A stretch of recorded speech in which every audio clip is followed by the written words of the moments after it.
मानसिक विकृति अलग अलग तरीके की होती है। सामान्य इंसान के लिए वो अकाल्पनिक है, लेकिन मानसिक रूप से विकृत लोग इसमें सुकून मानते हैं। और ऐसे मानसिक विकृत लोग हमारे बीच होते हैं, लेकिन उसे हम पहचान नहीं पाते। नमस्कार, मैं सीनियर इंस्पेक्टर सुनील केलकर आप सबका स्वागत करता हूं क्राइम पेट्रोल दस्तक के इस भाग में। मेरी पोस्टिंग जब मुंबई के मालाड पुलिस स्टेशन में थी, उस वक्त मेरे पास एक केस आया था। वो बहुत चौंका देने वाला था और सामान्य इंसान उसके बारे में सोच भी नहीं सकता।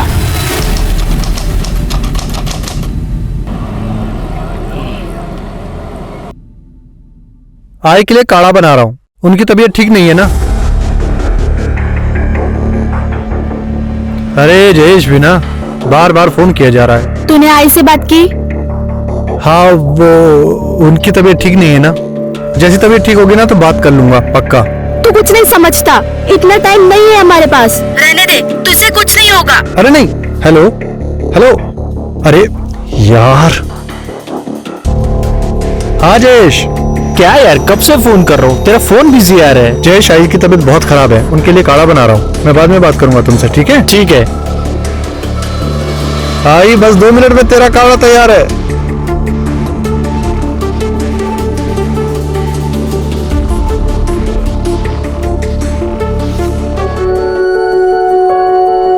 दीदी देखो, मेरी हाइट इतनी बढ़ गई। ऐसे बार बार नापने से तुम्हारी लंबाई बढ़ नहीं जाएगी। हाँ तो हम तुम लाइटर चालू करो। यस, हमको ना जल्दी से बहुत बड़ा होना है। क्या करोगे बड़ा होकर? बड़ा होकर हम तुम्हारी शादी करेंगे और तुमको तुम्हारी शादी करके तुम्हारे ससुराल भेज देंगे। बहुत जल्दी तुमको हमको भगाने की। पहले जाओ, ये बनिया गहने से सामान लेकर आओ। लिख दिए इसमें सब, जाओ जल्दी लेकर आओ, हमको काम पर भी जाना जल्दी। पर दीदी ये क्या लिखा है कुछ? मैंने पीला अरहर की दाल है, धनिया मिर्च ज्यादा लेकर आना। तुम रहने दो, हम भी चलते तुम्हारे साथ, तुम भूल जाओगे। जाओ तुम बाहर जाओ। अच्छा सुनो, झोला लेकर जाओ, हम आते हैं कपड़ा बदल कर।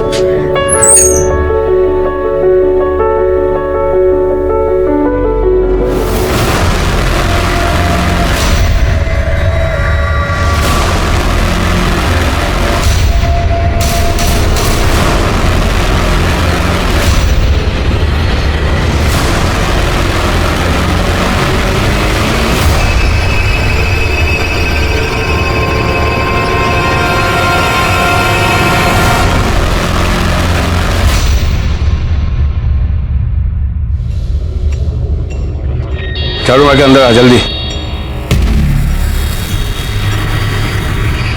कैसी हो यतन? ठीक हूँ, तुम कैसी हो? दीपक चल। हाँ दीदी।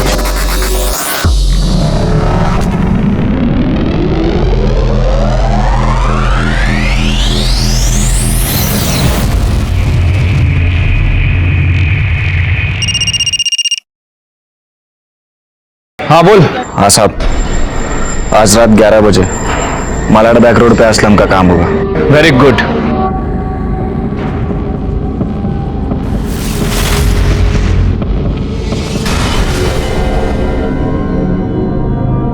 क्या भाई, डर गया? कान के नीचे दूंगा एक। मैं किसी के बाप से नहीं डरता। अबे एड़े, भाई के दम पे तो अपन एरिया में शेर बने घिरते हैं, समझा क्या? चल चल, बस का मतलब है। उधर से पैसे भी डाल इसमें। दीदी आज हम तुमको कुल्फी खिलाएंगे। और पैसे? हम जीते ना कंचे में 20 रुपए लगाएंगे तुमको एक। बोले ना पैसे लगाकर नहीं खेलना है। खिलो, अगली बार से बताते हैं तुमको। भाई भाभी, देख के डालो प्याज।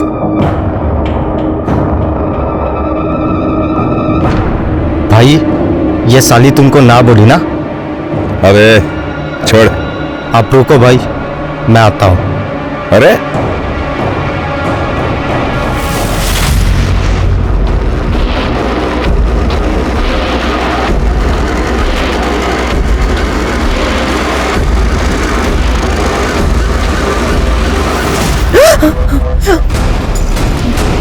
क्या किए हो तुम?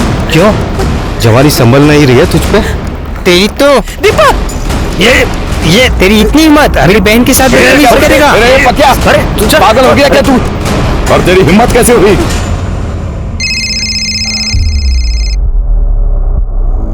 हेलो प्रभात, तुझे मना किया ना, बार बार ऐसे फोन मत किया कर। मैं तुमसे बात करने के लिए फोन नहीं कर रही हूँ, तुम आई को फोन दो। आई तुझसे बात करना नहीं चाहती है।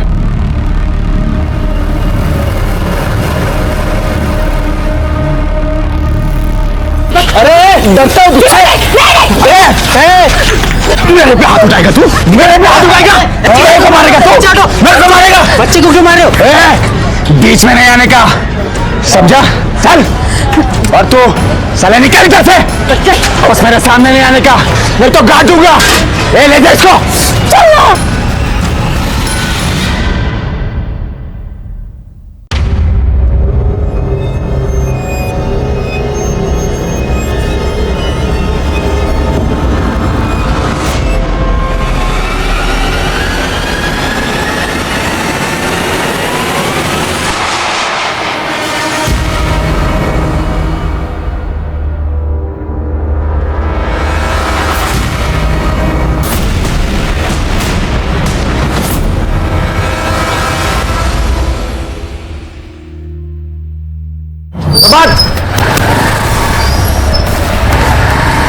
प्रभात यार, वो मनोहर भाई है ना, उसको किसी ने मार दिया।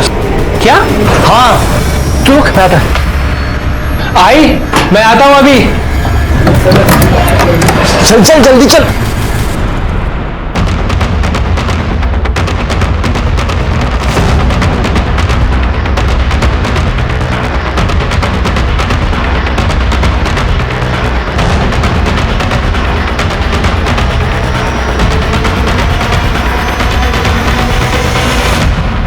आइए सर। सर मनोहर की बॉडी है। कौन मनोहर? सर हमारा खबरी था, कल रात असलम की ड्रग पकड़ी गई, उसी की खबर दी थी इसने। तो क्या असलम? कह नहीं सकते सर, वैसे सर किसी को पता नहीं था ये हमारा खबरी है, इसके खुद के आदमियों को नहीं पता था। सिरके, इसके बदन पे जिस तरीके के वार दिख रहे हैं ना, लगता है ब्लेड जैसे धारदार हथियार से इसको मारा गया है, और ब्लड भी सूखा है। इसका मतलब खून रात में हुआ होगा। पैंट क्यों खुली है इसकी? सर हो सकता है कि भागने भागने में खुल गई हो। वैसे इसके पास ये चिट्ठी भी मिली है। आदमी को अपने कर्मों की सजा जरूर मिलती है। बॉडी को सबसे पहले किसने देखा? इस लड़की ने देखा तो सर। सर वो मैं दूध लेने जा रही थी, तब मैंने देखा कि ये आदमी यहाँ पे।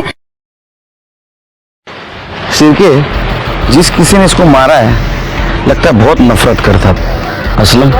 कह नहीं सकते सर। या कोई ऐसा आदमी जिसका इसने बहुत बुरा किया था। आसपास पता करो, किसी के साथ इसकी मचमच हुई थी क्या?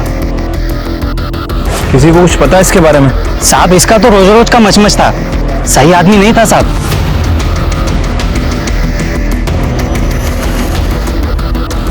सर कोई कुछ बता नहीं रहा, सब यही बोल रहे हैं कि काफी पंगा करता था लोगों से। सिरके, मनोहर हमारा आदमी था। इसके कॉल डिटेल्स और मोबाइल लोकेशन निकालो, बॉडी को पीएम के लिए भेज दो। ठीक है सर।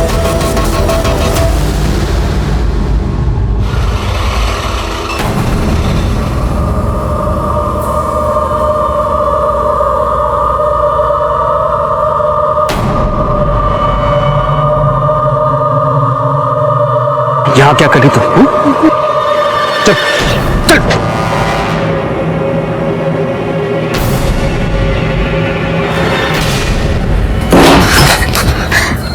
क्या करी तू वहां पर? तू पुलिस से क्या बात करी थी? वो लाश मैंने ही देखी थी, और पुलिस को भी मैंने ही फोन किया था, तो उन लोगों ने बोला था मुझे वहां रुकने को। अच्छा, क्या हुआ आप? क्या क्या क्या हुआ? मतलब क्या? अपनी बहन से पूछ, वहां उस गुंडे का खून हुआ था और वहां खड़े होकर टाइम पास कर रही थी तेरी बहन। साला रात भर ऑटो चलाओ, चार चार ऑटो का हिसाब किताब देखो, दिन में इतना तमाशा देखना पड़ता है घर में। क्या खड़ी क्या है? क्या करना? इतनी देर तक मुर्दे के पास थी, जा। अच्छा उस साले के साथ ऐसे होना चाहिए था उसके साथ। आ गया भाभी का घर।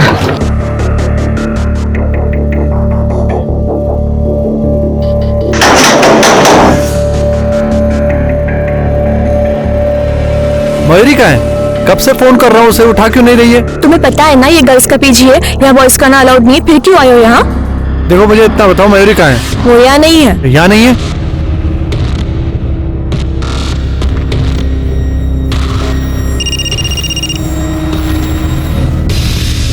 फोन की आवाज तो अंदर से आ रही है।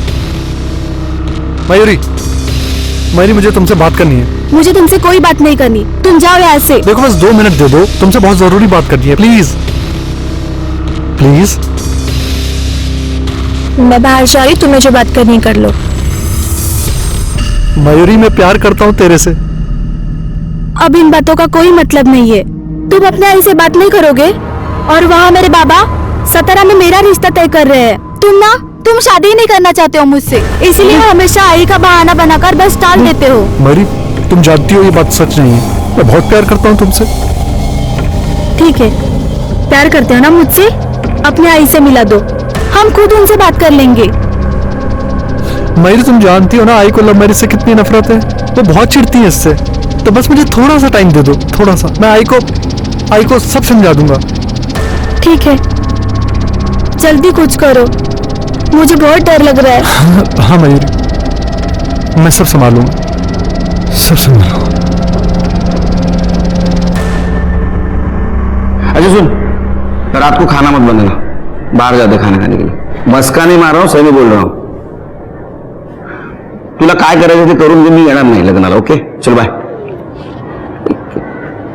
सर ये मनोहर की पीएम रिपोर्ट। सर उसकी मौत रात के 11 बजे से 1 बजे के बीच में हुई है। वो नशे में था जब उसका मर्डर हुआ।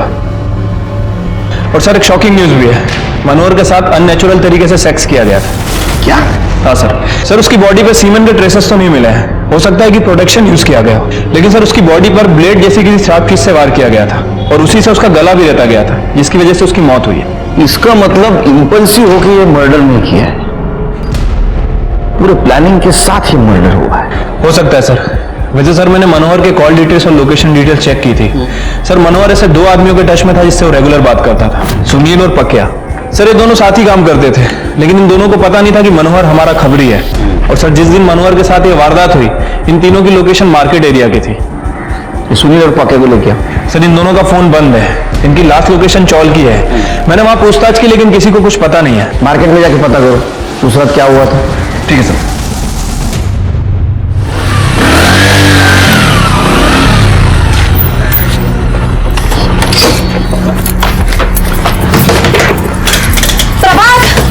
दरवाजा खोलो। पहले पैसे दो। तू क्या कर रही है इधर? उधर नीचे। प्रभात, मुझे आई से मिलना है। वो इसके साथ भागने से पहले सोचना चाहिए था। आई तेरी शक्ल भी देखना नहीं चाहती थी, तुम निकल ऐसे। हाथ कैसे लगा तूने इसे? ये तेरी खुद की बीवी तो छोड़ के भाग गई तुझे। कुत्ते की तरह मेरी बहन के पीछे पड़ा हुआ था, भगाई लिया ना मेरी बहन को। तुम इससे बात करो, पति है ये मेरे। अरे मुझे तो बात ही नहीं करनी तुमसे। निकलो ऐसे। भाई क्या कर रहा है यार, मिले देने उसे आई से। मेरी आई से कोई नहीं मिलेगा, कोई भी नहीं। निकलो ऐसे, निकलो ऐसे। चलो आई से मिलेंगे।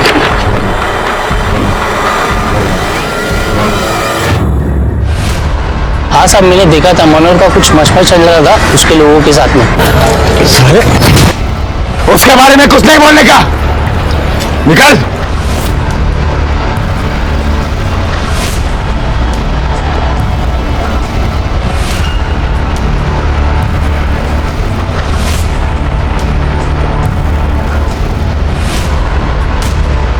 ये आगे सुंदर नगर में सुनील के भाई का गैरेज है। पक्के और सुनील दोनों वहीं पड़े रहते हैं।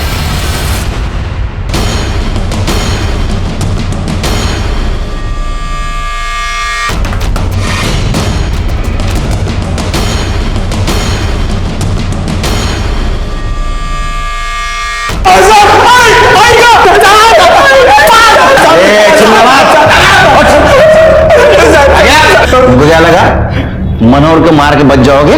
साहेब हमने मनोहर भाई को नहीं मारा साहब, खरं सांगतो साहेब, आम्ही का मारू मनोहर भाईला? ये पक्के के साथ उसका पंगा हुआ था ना? वो सुबह कुछ पंगा हो गया था तो भाई मुझसे नाराज हो रहे थे। मैं गया था मनाने उन्हें। भाई जो हुआ सब खत्म करो ना। पक्का तू जानता है मैं गौरी को कितना पसंद करता हूँ। आज तूने उसकी कुर्ती फाड़ के सही नहीं किया। भाई मैं तेरे को कब से सॉरी सॉरी सॉरी बोलने लाया और तू है कि 2 टके की लड़की के पीछे मुझसे नाराज हो रहा है। उसके बारे में कुछ नहीं बोलने का, निकल मेरे सामने से। निकल जाएगा नहीं। अरे भाई बोतल नहीं, पक्का दूसरा। बैठियो तुम, बैठियो। साहब हमने तो बस मजाक मस्ती किया था, हमें क्या पता भड़क जाएगा। हाँ साहब, बाद में हमने उनसे मना भी लिया था। हाँ, और उसके बाद हम अपने अपने घर चले गए। और बाद में पता नहीं किसने उनको। गौरी का क्या चक्कर? गौरी साहब वो भाई की आइटम थी। वो पसंद करते थे भाई उसे। लड़की का वो एक दिन भाई को मना कर दिया उसने, तो मैं उस दिन सुबह मेरी बदतमीजी कर रहा है। अरे ठंडी हो गया क्या तू? वो तेरी हिम्मत कैसे हुई? भाई मैं वो आपके लिए। तुझको क्या लगता है मुझे नहीं पता क्या कि तू मेरी बहन के पीछे कुत्ते की तरह जीव लटका फिरता है? औकात में क्यों डरता होगा तुझसे? अरे डरता हो तुझसे? साहब खड़े भाई उनको लाइक करते थे। क्या ऐसा तो नहीं? मनोहर के साथ तेरा पंगा हुआ था इसलिए तूने उसको मार दिया? नहीं, वो पेपर कटर लेके घूमता था ना? नहीं घूमता है ना तू? पेपर कटर लेके घूमता है ना तू? मेरा ये, लेकिन सब मेरे बड़े भाई जैसे थे, वो मैं उनकी भी मारूंगा साहब। शेर के कल सुबह गौरी और दीपक को बुला सर, और मुझे इनकी दर्दनाक चीखें सुननी है। लो।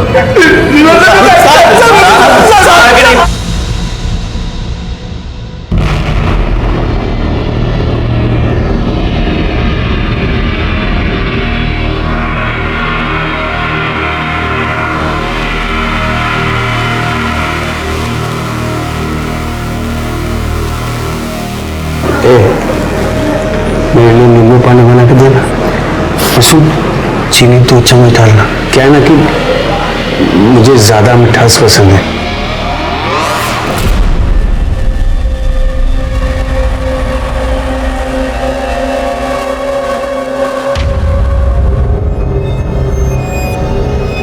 लो चाय पियो।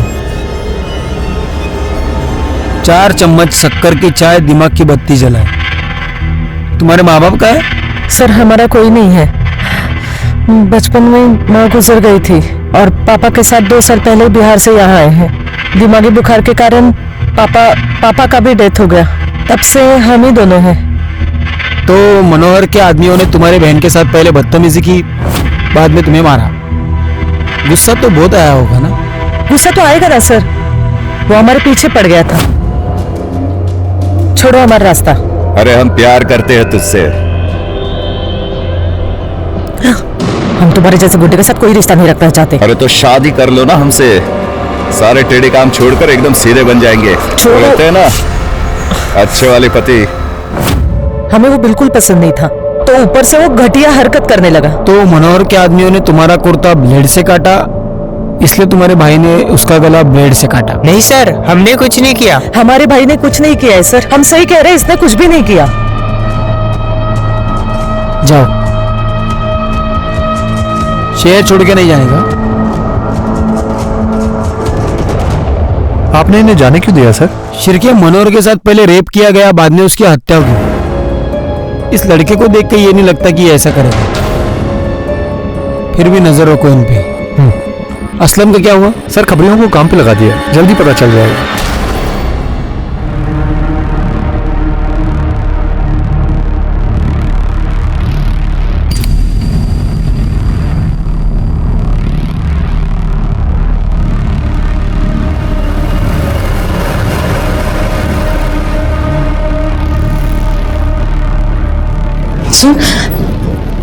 से तूने मारा है ना? नहीं दीदी, सच बोल। कहाँ मेरे सर की कसम? सर असलम की टिप मिली है, मीरा रोड में देखा गया है। अपने आदमियों को भेजो, उठाओ उसको। सर एक औरत आपसे मिलने की जिद कर रही है। बोलो। साहब मेरा भाई मुझे मेरी आई से मिलने नहीं दे रहा। ये फैमिली मैटर है, इसमें पुलिस क्या कर सकती है? नहीं साहब, कुछ तो गड़बड़ है। आजकल वो घर के खिड़की दरवाजे भी नहीं खोलता। भगवान में तो उसकी बिल्कुल भी श्रद्धा नहीं थी, पर आजकल घर के अंदर जब भी देखो पूजा पाठ करता रहता है। घर के अंदर से बस अगरबत्ती और धूप की महक आती रहती है। कब से चल रहा है? साहब मैं 1 साल पहले घर से भाग के आलोक से शादी कर ली थी, तब से मैंने मेरे आई को नहीं देखा। बगा क्या भानगढ़? Yes sir. मुझे आई से मिलना। मैंने मना किया ना, एक बार में बात समझ नहीं आती। आई तो उससे मिलना नहीं चाहती है ताई। ये शाने ज्यादा शांतपति नहीं, इसे अंदर जाने दे। अंदर हो क्या रहा है देखना है, मैं चल भाग लो। नहीं साहब नहीं, मैं किसको अंदर नहीं जाने दूंगा मैं। मुझे अंदर जाना है, तुम हटो हटो प्रभात। ताई मेरे मना किया रहा। साले तेरी इतनी हिम्मत, बात कैसे लगा तूने उसे? क्या हो क्या रहा है? हाँ? अंदर क्या छुपा क्या रहा है तू अंदर? नहीं साहब, नहीं साहब, साहब मैं नहीं चाहता हूँ कि मेरी आई इसको देखे। ये मेरी आई को छोड़कर भाग गई थी, तब से मेरी आई की तबीयत बहुत खराब रहती है और ये आई से मिलना नहीं चाहती है। ये घर जाती है बस, इसका पति ना चाबे भरता रहता है और यहाँ जाती है बार-बार लड़ने के लिए। यही बात मैं तेरे आई के मुझसे सुनना चाहता हूँ। सब नहीं, मैं नहीं चाहता हूँ कि मेरी आई को कोई तकलीफ हो। आपको आई को देखना है ना, सर्च वारंट लेकर आइए और देख लीजिए आई को। सर वो घर के अंदर जाने नहीं दे रहा है, कह रहा है कि सर्च वारंट लेके आओ। सर्च वारंट मांग रहा है? चल क्या सर्च वारंट काढ़ा और पता करो घर में क्या चल रहा है। ठीक है सर।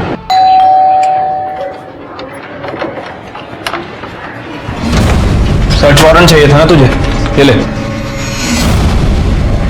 नहीं साहब, मैं आपको अंदर नहीं आने दूंगा। अब अगर अंदर आने से रोका ना, तुझे अंदर डाल दूंगा मैं। चला साहब। अरे हाँ साहब, कदम ऊपर देखो। सर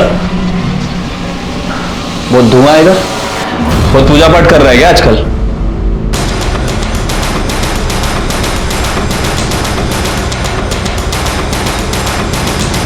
सर इसकी आई कहीं नहीं है। आई कहाँ है तेरी? तीरथ पर गई है। तीरथ पे गई है? कल तक तो यही थी वो। साहब आपने आने से पहले बताया नहीं ना, तो रोक लेता। दादा हीरो बन रहा है। हाँ, बहन को भी अंदर आने नहीं देता, पुलिस को भी अंदर आने नहीं देता, चल क्या रहा है? साहब मेरी आई नहीं चाहती कि मेरी ताई दोबारा इस घर में कभी पैर रखे, और पुलिस को ऐसे अंदर कौन आने देता है साहब? आई का नंबर दे तेरी, आसपास पूछो इसकी आई के बारे में। सर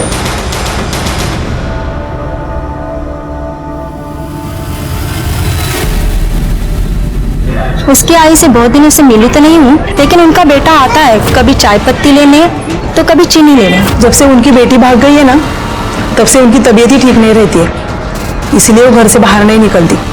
सर प्रभात के घर में तो कुछ मिला नहीं है, और प्रभात का कहना है कि उसकी माँ तीरथ गई है। उसकी माँ के नंबर पर मैंने ट्राई किया, लेकिन उसका फोन बंद आ रहा है। एक काम करो, उसके आई के नंबर से उन्हें ट्रेस करने की कोशिश करो। ठीक है सर। हाँ बोल, पक्की खबर है? कहाँ जा रही है तू? हाँ? उस दिन तो बड़े मजे से देख रही थी। उस दिन तो मैं गई थी। गलती थी कुछ नहीं, देख चल अब यही खड़े रहे और देख। बस कीजिए, ये कैसी बातें कर रही हैं? अब शर्म आनी चाहिए चुप कर। एक शब्द भी बोला ना तो मैं सबको बता दूंगा कि तेरी बहन कितनी कैरेक्टरलेस लड़की है। अपनी बहन और जीजा जी को साथ में सोते हुए देखती है, यही चाहती है तू? नहीं ना? चुप। एक काम कर, सुन इधर चल, कपड़े निकाल।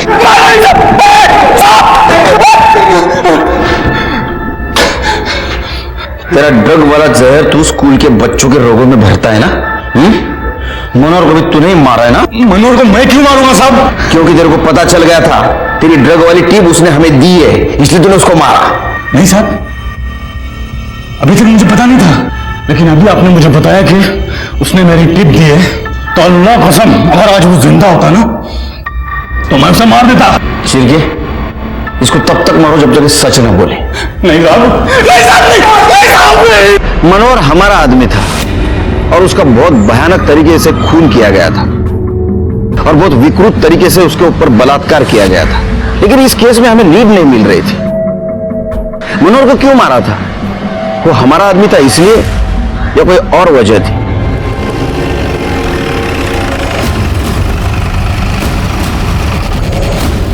आइए सर। सर आपको याद है पुलिस स्टेशन में कपल आया था जिसे अपनी आई से मिलना था? वो किरण और आलोक। हाँ सर, ये आलोक की बॉडी है। शिरके, इसको तो बिल्कुल उसी तरह से मारा गया जैसा मनोहर को मारा था। कहीं इसके साथ भी रेप तो नहीं किया गया? हो सकता है सर। वैसे सर इसके पास भी हमें सेम नोट मिला है। आदमी को अपने कर्मों की सजा मिलती है। सिर्फ मनोहर को मारने वाला और इसको मारने वाला सेम हो सकता है। हो सकता है सर। वैसे सर ये इस चौल में नहीं रहता था, ये चारकोप की चौल में रहता था। ये चौल में तो इसका साला प्रभात रहता है। कहीं ऐसा तो नहीं ये आलोक प्रभात को मिलने आया था? एक काम करो शिरके, या सीसीटीवी है क्या देखो, रहेगा तो उसका फुटेज निकलवाओ, इसकी कॉल डिटेल्स और मोबाइल लोकेशन भी निकलवाओ, देखो ये दोनों मर्डर में कुछ सेम कड़ी तो नहीं। और एक काम करो, ये नोट और पहले वाली नोट, दोनों नोट न्यूज़पेपर के वर्ड्स को काट के बनाए गए हैं। इसको अपने एक्सपर्ट के पास भेजो और देखो ये कौन सा न्यूज़पेपर है, और इसके वाइफ को मॉर्ग में बुला। ठीक है सर।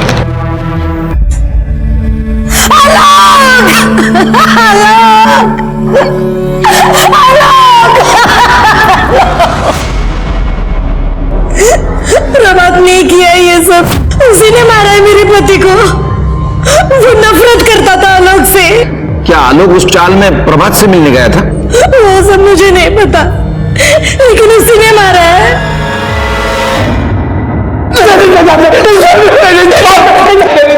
ए, चुप, आलोक को क्यों मारा बता? नहीं साहब, मैंने नहीं मारा साहब। तेरे चौल के पास था ना, तूने बुला था ना उसको? नहीं साहब, अपने आप ही आता रहता था सर बार बार। वो तेरे घर में हिस्सा मांग रहा था, तेरे बहन के साथ उसने शादी की थी भाग के जाके, इसलिए तूने गुस्से में आकर उसको मार दिया। नहीं साहब, मैंने नहीं मारा उसको साहब, वो बहुत ही घटिया आदमी था। मैं, मेरी किरण ताई और मेरी आई, अब तीनों बहुत खुशी से रह रहे थे साहब हमारे घर में।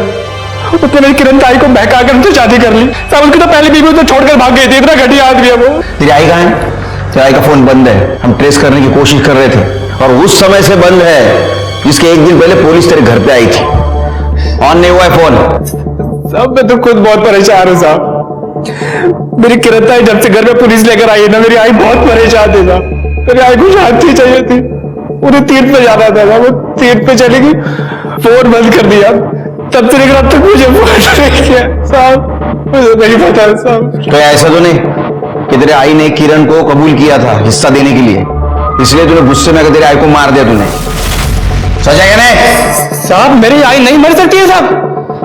नहीं नहीं नहीं साहब, मेरी आई नहीं मरेगी साहब, मेरी आई नहीं मरेगी साहब। नहीं कहते झूठ है साहब, नहीं साहब मेरी आई नहीं मरेगी साहब। शिरके, इसके कॉल डिटेल्स और फोन लोकेशन निकालो, देखो उस दिन ये आलोक के साथ था या नहीं।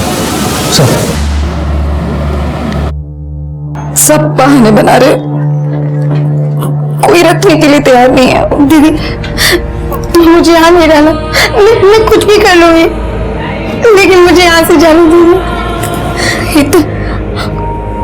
हितल तू कहाँ जाएगी? मैं गांव में बात करने की कोशिश कर रही हूँ हितल, कुछ ना कुछ कहीं ना कहीं कोई ना कोई जुगाड़ हो जाएगा हितल।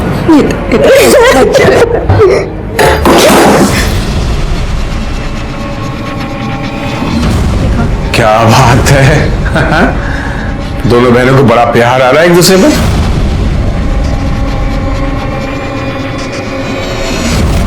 सियानी हो गई है ये, शादी की उम्र हो गई है बिल्कुल। हितल के लिए लड़का ढूंढ रही हूँ। लड़का? क्यों? मैं हूं ना, मैं शादी करूंगा इससे, और दोनों बहनों को साथ में रखूंगा, मजा आएगा।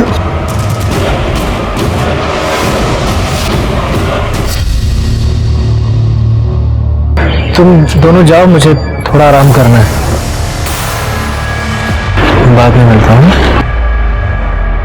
घर छोड़ देना।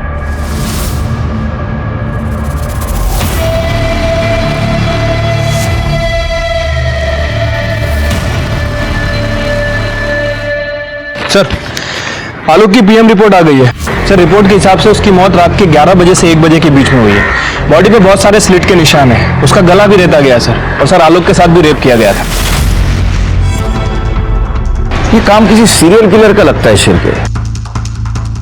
आसपास के पुलिस स्टेशन में पता करो, वहां ऐसा कुछ हुआ है क्या? ठीक है सर। सीसीटीवी फुटेज मिला? नहीं सर, उस एरिया में कोई सीसीटीवी कैमरा नहीं है। मैंने प्रभात के कॉल रिकॉर्ड भी चेक किए। प्रभात के फोन से ना तो आलोक को फोन किया गया था और ना ही आलोक के फोन से प्रभात को। प्रभात के फोन की लोकेशन भी उसके घर की ही थी। फिर भी मुझे प्रभात पर ही शक है, मुझे जरा अजीब किस्म का इंसान लगता है, और उसके पास मोटिव भी है उसने जीजा को मारने का। लेकिन सर प्रभात मनोहर को क्यों मारेगा? पता नहीं शिरके, लेकिन मुझे ऐसा लगता है कि हमारे नजरों से कुछ छूट रहा है।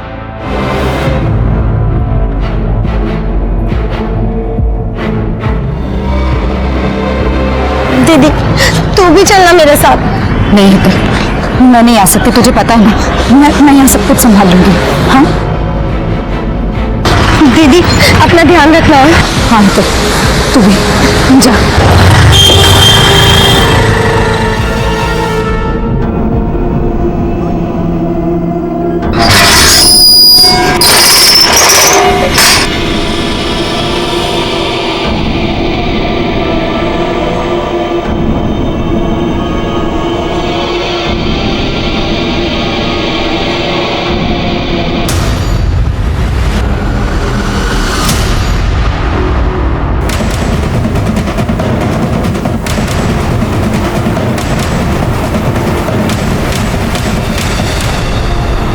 आदमी को अपने कर्म की सजा जरूर मिलती है।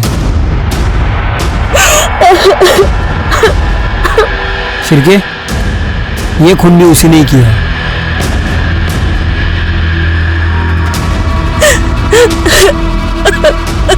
कैसे हुआ है?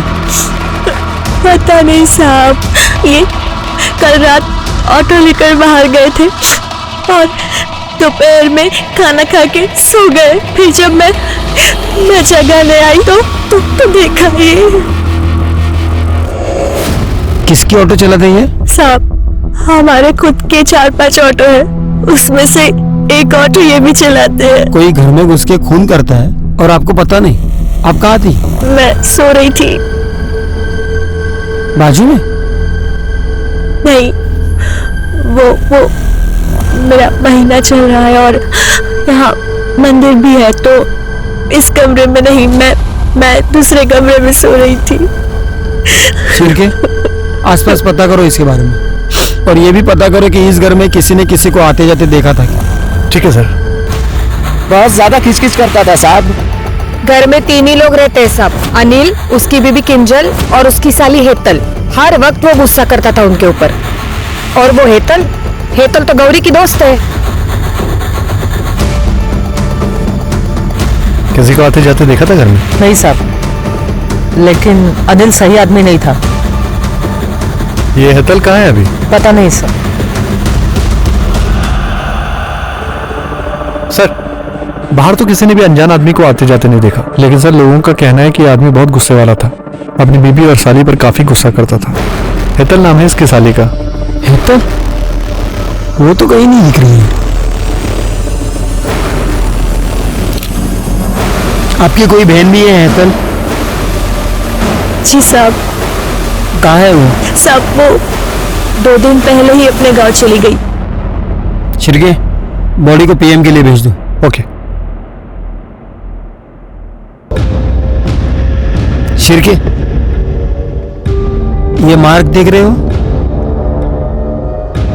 ये शायद अंदर वाले मंदिर का है और उसे अभी अभी शिफ्ट किया गया है। ये इसकी बीबी हमसे कुछ छिपा रही है। एक काम करो शिर्के, आसपास कहीं सीसीटीवी है क्या देखो, उसका फुटेज कलेक्ट करवाओ। या तो ये काम उसी सीरियल किलर का है या तो उन किलिंग के आड़ में किसी ने कॉपी करके इसको मारा है। सर, अनिल की पीएम रिपोर्ट। सर, अनिल को भी मनोहर और आलोक की तरह ही मारा गया है। बॉडी पे बहुत सारे स्लिट्स के निशान है और सर उसका भी गला काटा गया है, लेकिन सर इसके साथ रेप नहीं किया गया। इसका मतलब सीरियल किलर का कोई कॉपीकैट करने की कोशिश कर रहा है। हो सकता है सर। वैसे सर मैंने उन तीनों चिट्ठियों को लैब में भेजा था। लैब वालों का कहना है कि वो तीनों एक ही पेपर की कटिंग है, जागृत दुनिया। पता करो किस किस के पास आता है पेपर। आओ सर, आपने इन दोनों पर नजर रखने को कहा था, ये दोनों तो भाग रहे थे। सर, हम भाग नहीं रहे थे, हम सिर्फ अपने गांव जा रहे थे। अब हम यहाँ नहीं रहना है। सच सच बताओ, मनोहर के खून के साथ तुम्हारा कुछ कनेक्शन है? सर हमको कुछ नहीं पता। उस दिन जब हमारा झगड़ा मनोहर से हुआ तो क्या हो रहा है? कुट्टी फाड़ दी।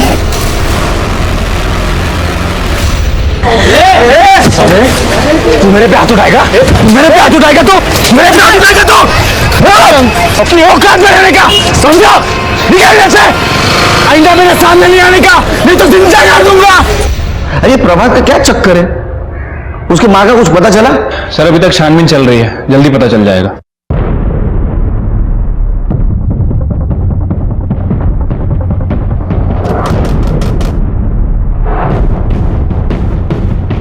क्या हो सर?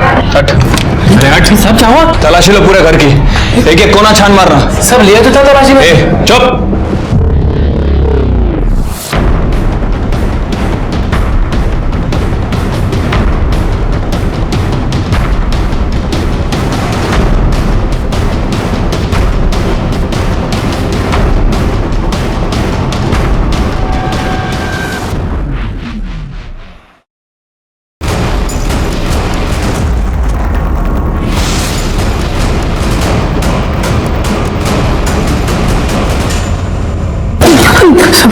सब बता क्यों मारा अपनी माँ को? ताकि बहन को प्रॉपर्टी में हिस्सा ना देना पड़े, और इसीलिए शायद तूने तेरे जीजा को मार दिया ना? आयशा भट्ट साहब, मैंने किसी को नहीं मारा है साहब, मैंने किसी को नहीं मारा है साहब। आई चाय देना एक कप। किरण ताई के जाने के बाद आई की तबीयत बहुत खराब रहने लगी थी साहब। आई को दिल का दौरा पड़ा साहब। नौटंकी मत कर, नौटंकी मत कर। अगर तेरे आई को दिल का दौरा पड़ता तो पूरे चौल को इकट्ठा कर लेता। तूने उसको मारा इसलिए किसी को बताया नहीं? नहीं साहब, नहीं नहीं नहीं, मैं अगर किसी को बताता ना तो वो लोग मुझे मेरी आई से दूर कर देते। मैं अपनी आई को बहुत प्यार करता हूँ साहब, इसलिए मैंने आई का सर अपने पास रख लिया और आई का बाकी शरीर ना चाली के पीछे दफना दिया साहब। अब मेरे को मेरी आई चाहिए साहब, मेरे को मेरी आई दे दो साहब, मेरी आई मेरे को दे दो साहब। साहब सर मेरी आई साहब। हमें पूरा यकीन था कि ये काम प्रभात का ही है, क्योंकि जो इंसान अपने मरे हुए माँ का कटा हुआ सर घर में रख सकता है वो किसी को भी मार सकता है। लेकिन प्रभात कुछ बोलने के लिए तैयार नहीं था। लेकिन हमें यकीन था कि प्रभात की माँ मनोहर और आलोक, इसको प्रभात नहीं मारा है। लेकिन अनिल को किसने मारा? उसी सीरियल किलर ने, या मारा किसी और ने? तरीका था सीरियल किलर जैसा, ताकि उस सीरियल किलर पे शक जाए।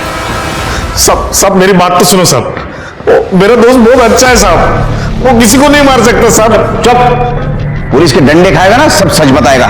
सब सुनिए तो मेरी बात। चल निकल, बोला तेरे को निकाल।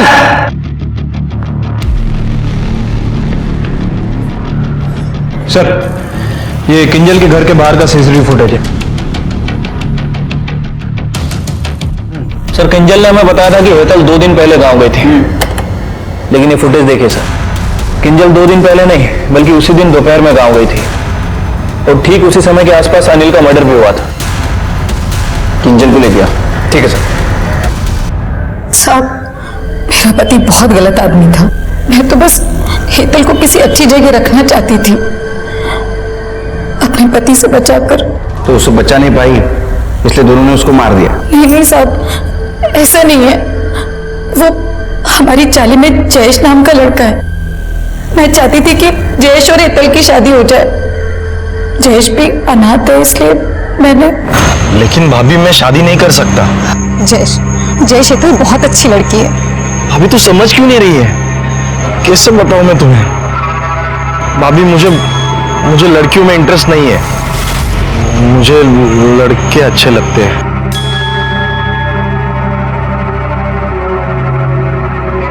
जयेश तू फिर भी हेतल से शादी करके उसे अपने पास रख लेना। अरे कम से कम तेरे घर का काम वाम करेगी जयेश। और उसने बोला कि वो मेरी मदद भी करेगा।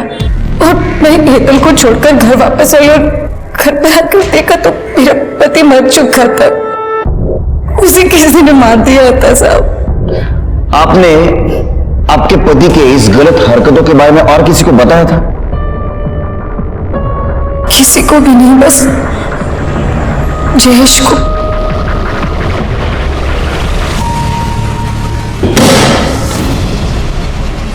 मैं वैसे भी खुद को पुलिस के हवाले करने वाला था। मैंने मनोहर,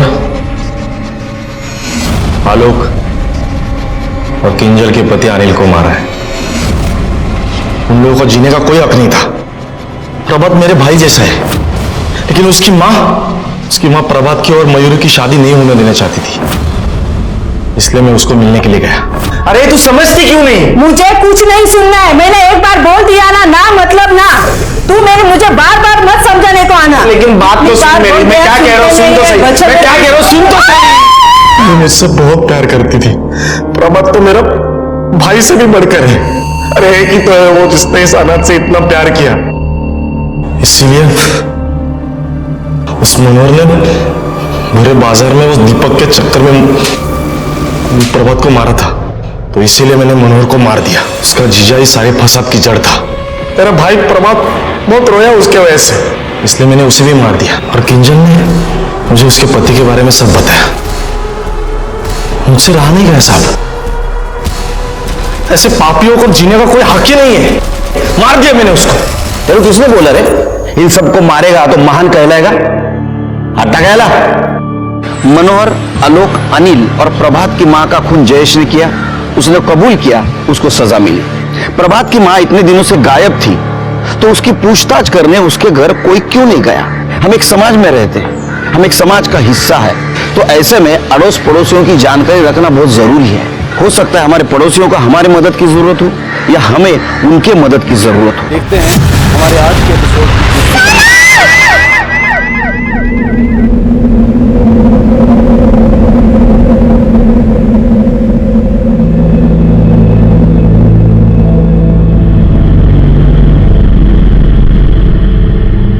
वक्त के साथ हर घाव बढ़ जाता है, लेकिन सोनम हमारे लिए बात कभी सही साबित नहीं होगी। वो घाव पहले भी नहीं भर पाया, न आज भर पाएगा।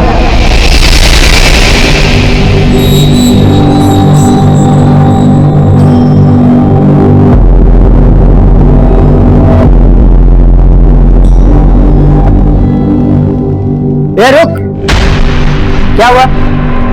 ऐसे अंदर आके बाहर क्यों जा रहा है?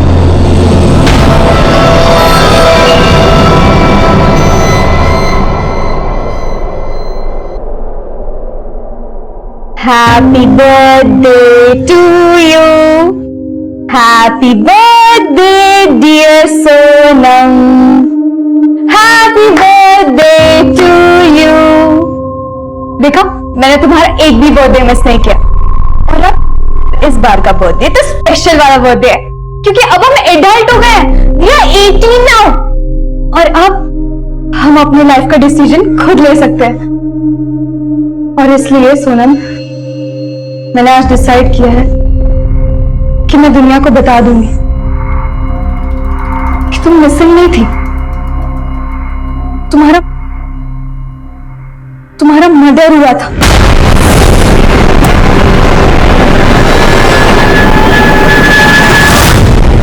कौन है लड़की और किस सोनम की बात कर रही है जिसके मर्डर होने की बात बोल रही है? सर मैं ना तो इस लड़की को जानता हूँ ना ही किसी सोनम को।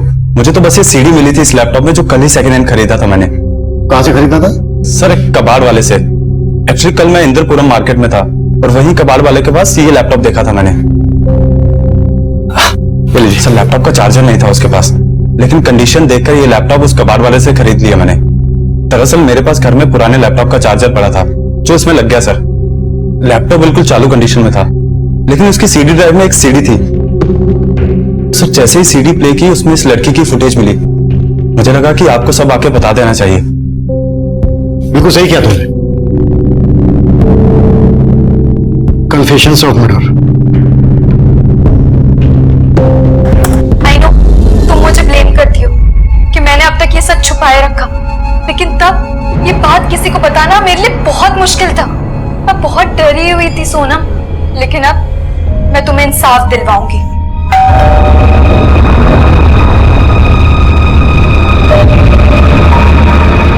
सॉरी सोनम, मुझे भी जाना पड़ेगा।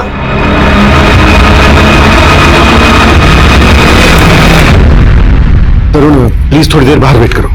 या श्योर सर। Thank you. क्या लगता है तुम लोगों को इस रिकॉर्डिंग में कुछ सच्चाई है? सर ऐसे देखने से तो लड़की नॉर्मल लग रही है, लेकिन जिस तरह से इसने कैमरे के सामने आके अपने सामने एक लड़की को एज्यूम किया है वो मुझे नॉर्मल नहीं लग रहा है। अभिषेक सर क्या पता ये लड़की ऐसे कैमरे के सामने आके किसी ड्रामे वगैरह की रिहर्सल कर रही हो। अभिषेक अगर ये लड़की वाकई में कोई ड्रामा कर रही थी तो परफॉर्मेंस बहुत रियल थी सर। हो सकता है ये सब रियल ही हो, क्योंकि जब डोरबेल बजी तो ये लड़की बाहर की तरफ गई और बाहर की तरफ से वापस आकर इसे सोनम को एड्रेस किया। सॉरी सोनम, मुझे भी जाना पड़ेगा। ये जो डोरबेल वाला पार्ट है मुझे बिल्कुल ड्रामा नहीं लग रहा है। हमें इस लड़की और इसकी दोस्त सोनम के बारे में सच्चाई पता करनी होगी, क्योंकि अगर इसमें सच्चाई है तो मामला मर्डर का बनता है।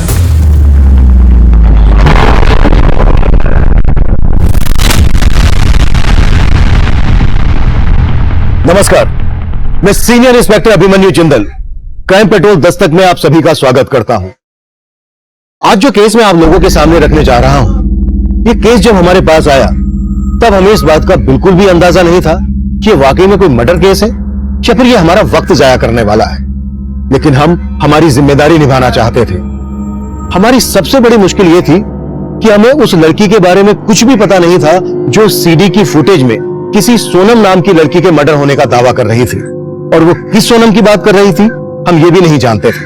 उस लैपटॉप का आईपी एड्रेस पता करने के बाद भी हमें कुछ हासिल नहीं हुआ और ना ही उस लैपटॉप पर कोई बारकोड था जिससे हम उस लैपटॉप के ओरिजिनल बायर तक पहुंच पाते। अब हमें एक लंबा रास्ता अपनाना था। एक तरफ हम के डेटाबेस से उन सभी सोनम का डेटा निकाल रहे थे जो अब तक गायब थे और दूसरी तरफ हम उस कबाड़ वाले की दुकान पर पहुंचे जहां से वो सेकंड हैंड लैपटॉप खरीदा गया था। सर यही वो दुकान है जहां से मैंने लैपटॉप खरीदा था। हाँ साहब, ये लैपटॉप मैंने इनको बेचा था। लेकिन बात क्या है साहब? ये लैपटॉप जो तुमने इनको बेचा, इस लैपटॉप में हमें ये सीडी मिली थी। किसकी है? सीडी?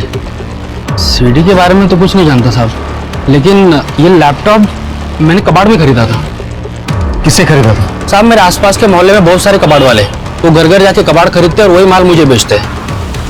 ऐसे कितने लोग हैं जो तुम्हें ये रद्दी कबाड़ का सामान बेचते हैं? यही कोई 10-12 से ज्यादा होंगे साहब। मैं उन लोग से बात करके आपको बताता हूँ ये लैपटॉप मेरे पास कौन लेके आया और कहाँ से लेके आया। इस लैपटॉप में हमें सीडी मिली। हो सकता है इस लैपटॉप के साथ किसी ने सीडी भी बेची हो सकता है साहब। ऐसी पुरानी सीडीज में मैं खरीदता हूँ साहब, और ऐसी बहुत सारी सीडीज मेरे पास कबाड़ में भी है, चाहे तो आपको दिखा देता हूँ।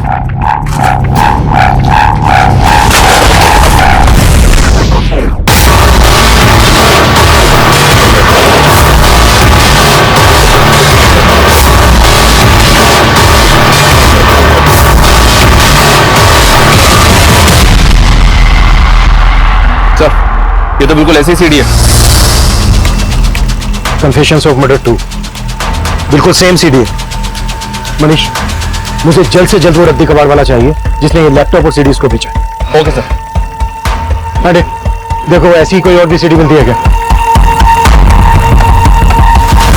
पर यहाँ तो इतनी सारी मिसिंग सोनम है, हमें कौन सी सोनम चाहिए? शुक्र ये सब तो मालूम नहीं। फिलहाल एक काम करो, जितनी भी मिसिंग सोनम है सबके रिकॉर्ड निकालो।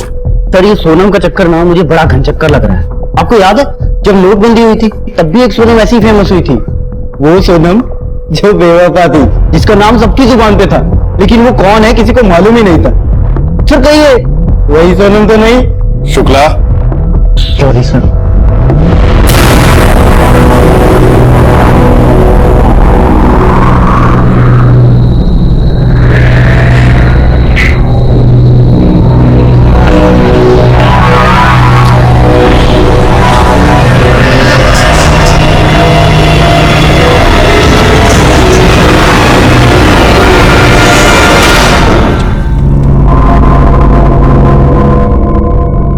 ये सिक्का याद है सोनम? 10 साल पहले इसी 5 रुपए की शर्त लगाई थी मैंने तुमसे, और तुमसे हार जाने के बाद भी मैंने तुम्हें ये सिक्का वापस नहीं दिया, और फिर तुम्हें कभी मौका ही नहीं मिला ये देने का। 10 साल हो गए उस हादसे को। वो दिन याद आते मन कांप उठता है मेरा। शुक्ला एक काम करो, सभी सोनम को स्टेट वाइज डिवाइड करो, सर को बताने में इजी होगा। Okay sir. जय हिंद सर। सर के डाटाबेस से सोनम नाम से दर्ज हुए 50 से ज्यादा मिसिंग कंप्लेंट का पता लगा लिया मैंने। अभिषेक फिलहाल तुम उन सभी केसेस को जीरो डाउन करो जो 10 साल पहले हुए थे और उन सभी स्टेट्स को फोकस करो जहां पर हिंदी बोली जाती है। इस वीडियो वाली लड़की के एक्सेंट से लग रहा है कि ये लड़की और इसकी दोस्त सोनम ये नॉर्थ इंडिया के रहने वाले हैं। ठीक है सर।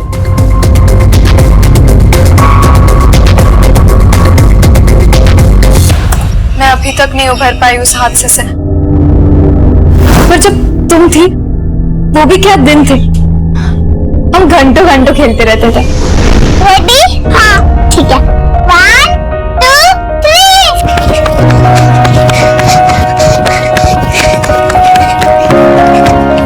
ये मैं जीत गई ये। यार सोनम तो हमेशा मुझसे जीत जाती है, तुझे तो हारना ही था, तू मुझसे कभी नहीं जीत सकती। अच्छा मेरे 5 रुपए निकाल।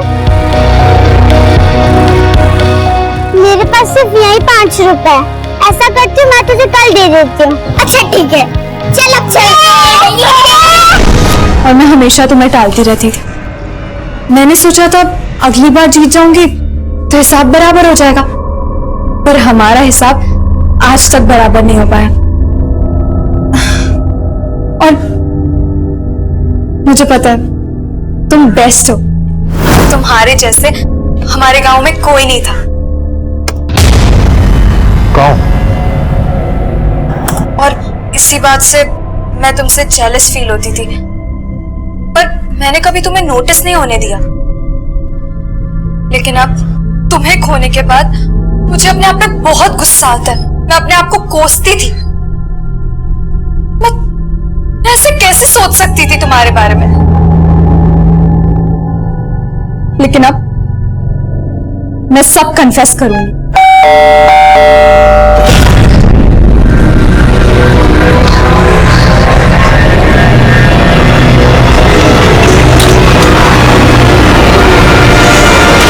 अरे दीदी, आप फिल्म बना रहे हो मेरा?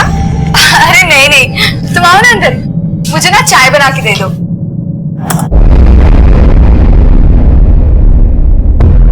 इन मिसिंग सोनम में से जितनी भी सोनम गांव की रहने वाली है उनको जीरो डाउन करो। उस लड़की ने सोनम का 18th बर्थडे सेलिब्रेट किया था। आज से 10 साल पहले सोनम की उम्र 8 साल की रही होगी। 8 साल की सोनम गांव की रहने वाली है। मैं चेक करता हूं सर। मनीष चल, उस लड़की ने अपनी पहली सीडी में बोला है कि सोनम का मर्डर हुआ था, और दूसरी सीडी में जो उसने बोला है वो बात हमें सोचने पर मजबूर करती है। कब? मैं तुमसे जेलस फील होती थी, पर मैंने कभी तुम्हें नोटिस नहीं होने दिया। लेकिन अब मैं सब कन्फेस करूंगी। सीडी पर लिखा है कन्फेशन ऑफ मर्डर, और यहां पर यह लड़की खुद कन्फेस करने की बात कर रही है। मतलब सर, आप कहना चाहते हैं कहीं इसी लड़की ने सोनम को? यस। इस वीडियो में इस लड़की की उम्र 17-18 साल से ज्यादा की नहीं लग रही है। मतलब जब सोनम मिसिंग हुई तो ये लड़की लगभग 7-8 साल की रही है। लेकिन सोचने वाली बात यह है कि इस उम्र में हमें इस लड़की को अच्छे से समझना होगा। मनीष, वो दूसरे कबाड़ी वाले का पता चला जिसने वो लैपटॉप उस कबाड़ी की दुकान पर बेचा था? जी हाँ सर, उसका पता चल गया है। शामू से लेकर आ रहे हैं। गुड, आते ही मेरे पास बेचो सर।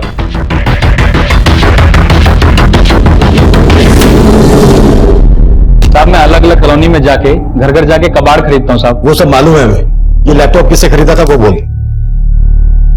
ये ले साहब, ये तो मुझे याद नहीं, बहुत दिन हो गए साहब।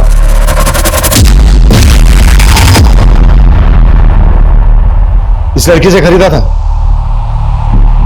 साहब उसका चेहरा तो याद नहीं,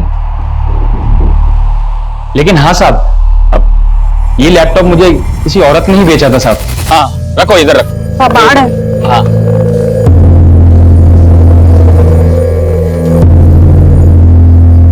इन सबका 100 रुपए होगा। क्या भैया 100 रुपए? लैपटॉप है, लैपटॉप देखो बहुत महंगा आता है। चलाना आता है तुमको? नहीं, लेकिन महंगा आता है। अरे ये वैसे ही भंगार में ही जाएगा, 200 रुपए से ज्यादा नहीं। बताओ बेचना है? ठीक है। कौन औरत थी वो? साहब ये तो मैं नहीं जानता, लेकिन साहब मैं उस टाइम गणेश नगर में था, हो सकता है वो आसपास वहीं रहती होगी। सुन, ये औरत थी वो? हाँ साहब यही तो है, इन्होंने मुझे लैपटॉप बेचा था। गणेश नगर में इस औरत ने जहां पर तुझे लैपटॉप बेचा था वो जगह दिखा हमें। चला।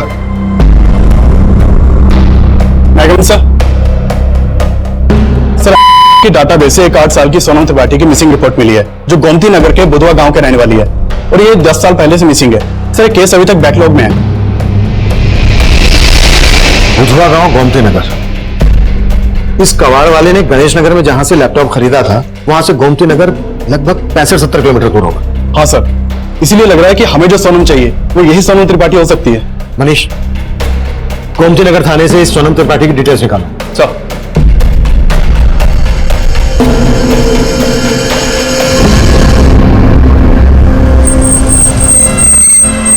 हाँ साहब यही जगह थी। अब मैं इधर से आ रहा था और वो औरत पीछे से ही आई थी, और यहीं पे मैंने लैपटॉप खरीदा था साहब। अब मुझे लगता है साहब आसपास ही रहती होगी। सर सोनम त्रिपाठी जयचंद और शालिनी त्रिपाठी की बेटी थी। सोनम के मिसिंग होने के बाद उसके बारे में कोई लीड नहीं मिली थी, लेकिन सोनम के मिसिंग होने के 6 महीने के बाद उसके पेरेंट्स ने सुसाइड कर लिया था। क्या? जी हाँ सर, उन लोगों ने जहर खा के सुसाइड किया था, और सबसे पहले उनके एक पड़ोसी ने उनको घर में मरा हुआ देखा था। उसके बाद वहां की लोकल पुलिस जब मौका वारदात पे पहुंची तो घर में उनको जूसेस के 2 ग्लासेस मिले। ग्लासेस में पॉइजन के ट्रेसेस मिले थे, और पोस्टमार्टम रिपोर्ट से साबित हो गया था कि उन लोगों ने जहर खा के सुसाइड किया है, और इसी वजह से केस क्लोज हो गया। उस वीडियो वाली लड़की की कोई इंफॉर्मेशन? सर जो ऑफिसर उस केस को इन्वेस्टिगेट कर रहा था उसका तो ट्रांसफर हो चुका है, इसलिए कहना मुश्किल है कि उस केस की इन्वेस्टिगेशन के दौरान ये वीडियो वाली लड़की सामने आई होगी या नहीं। ये वीडियो वाली लड़की सोनम की दोस्त थी, तो उसके आस पड़ोस या स्कूल में पढ़ने वाली भी हो सकती है। उस लड़की ने वीडियो में कहा है कि सोनम मिसिंग नहीं हुई थी बल्कि उसकी हत्या हुई थी, और इधर सोनम के मिसिंग होने के बाद उसके पेरेंट्स ने सुसाइड कर लिया था। इन केसेस को अच्छे से समझना होगा। सोनम त्रिपाठी का एड्रेस पोस्ट में पता करो। हाँ श्याम। सर उस औरत का पता चल गया है जिसने उस कबाड़ी वाले को लैपटॉप बेचा था। गुड, थाने बुला लो उसको। साहब ये तो जागृति मैडम है, मैं इनके यहाँ काम करती थी। और जागृति का ये लैपटॉप जो तुमने उस कबाड़ वाले को बेचा था? हाँ साहब, लेकिन ये लैपटॉप मुझे जागृति मैडम के मकान मालिक ने दिया था।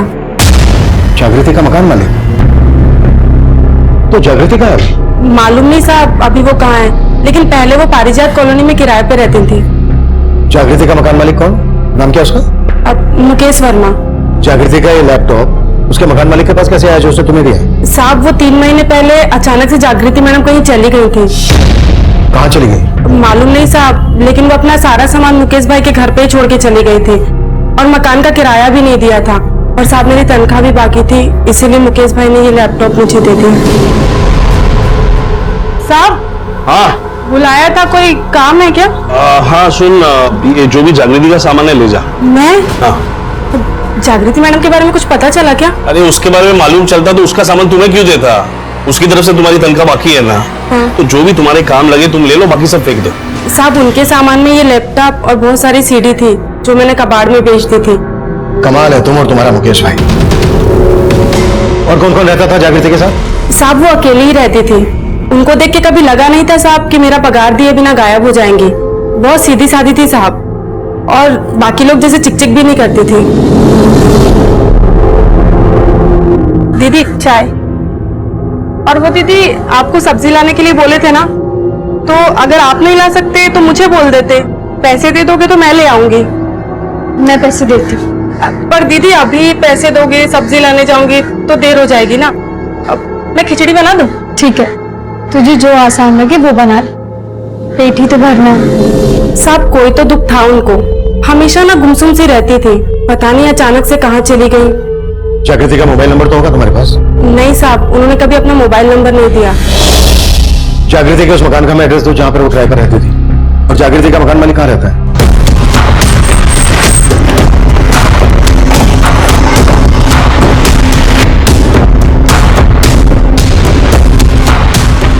नमस्ते साहब। यहाँ सोनम रहती थी, उसके बारे में क्या जानते हो तुम?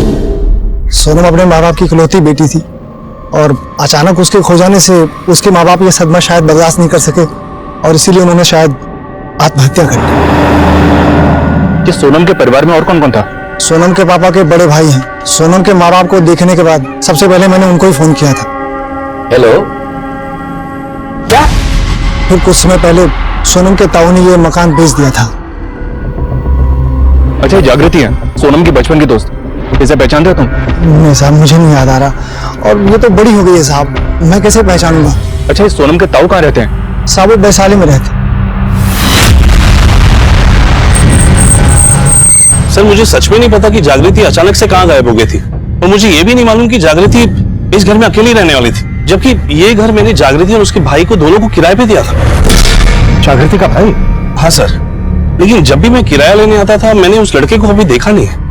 अंकल ये लीजिए आप करें। Thank you. आप कुछ चाय वगैरह लेंगे? नहीं थैंक यू।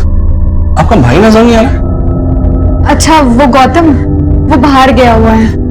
नाम क्या है जागृति के भाई का? बताया तो गौतम था सर, लेकिन पता नहीं असली या नकली। मतलब ये कि एकदम चालू किस्म का लड़का था सर। इस घर का एग्रीमेंट उसी के नाम पर था, लेकिन जो भी डिटेल्स उसने दिया वो सारी फेक निकली। फेक? हाँ सर उन दोनों को देखकर कभी लगा नहीं कि दोनों ऐसे निकलेंगे। अंकल घर तो काफी अच्छा लगा हमें, लेकिन किराया थोड़ा ज्यादा बोल रहा। अरे बेटा पसंद है तो थोड़ा कम ज्यादा कर लेंगे, उसमें कौन सी बड़ी बात है। वैसे तुम दोनों हो कहाँ से? अजमेर से। अजमेर? हाँ। तो यहाँ फिर गाजियाबाद में कैसे? वो एक्चुअली हम दोनों भाई बहन का यहाँ KMT कॉलेज में एडमिशन हुआ है, तो वो इसी चक्कर में। इतना सब था तो आपने पुलिस को इन्फॉर्म क्यों नहीं किया? सर मैं इस घर के किराए से अपनी होम लोन की EMI भरता हूँ, मुझे लगा कि मैं आपको ये सब बता दूंगा तो कई चक्कर लंबा ना हो जाए। सर लेकिन मैंने 2 महीना इंतजार किया था। कब से गायब है दोनों बहन भाई? सर 3 महीने पहले जब मैं यहाँ पे किराया लेने आया था तो यहाँ पे ताला लगा हुआ था, जागृति का नंबर था नहीं, तो उसके भाई गौतम को फोन किया मैंने। नमस्ते अंकल। बेटा आज किराया देना था?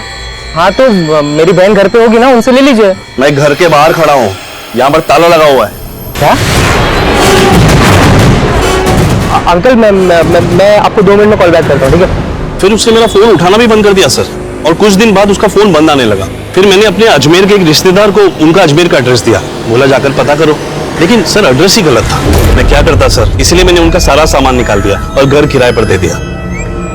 गौतम का नंबर दीजिए। जी सर, और हमें घर पे चेक करना है। आई सर, मैं किराएदार को बोल देता हूँ, प्लीज।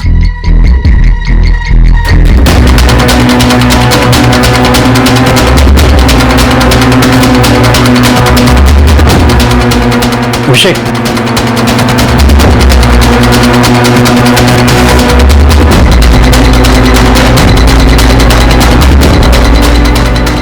घर भी वही है जो वीडियो में है, और ये सारा सामान भी वही है। ये सारा फर्नीचर आप ही का है? हाँ सर, ये सारा फर्नीचर मेरा ही है।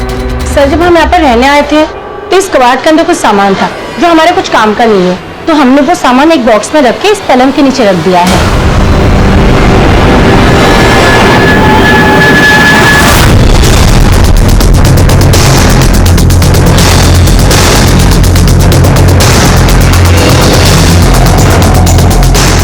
सर ये देखिए, कन्फेशन ऑफ मर्डर। ये देखिए, और भी कन्फेशन ऑफ मर्डर 3, 4, 5, 6 4 सीडी। एक सीडी मिली लैपटॉप में, दूसरी सीडी मिली कबाड़ी के पास, और वैसी ही 4 सीडी है। लेकिन सर जागृति और उसके भाई का फेक एड्रेस देके यहाँ रहने का मामला कोई समझ नहीं आ रहा है। मकान मालिक मुकेश और मेट सविता के बारे में सब कुछ पता करो। हो सकता है ये लोग बहुत कुछ जानते हो, लेकिन ये बता नहीं रहे हो। मुकेश ने बताया था कि जागृति और गौतम ने केएमटी कॉलेज में एडमिशन लिया था। केएमटी कॉलेज से भी इनके बारे में पता करो।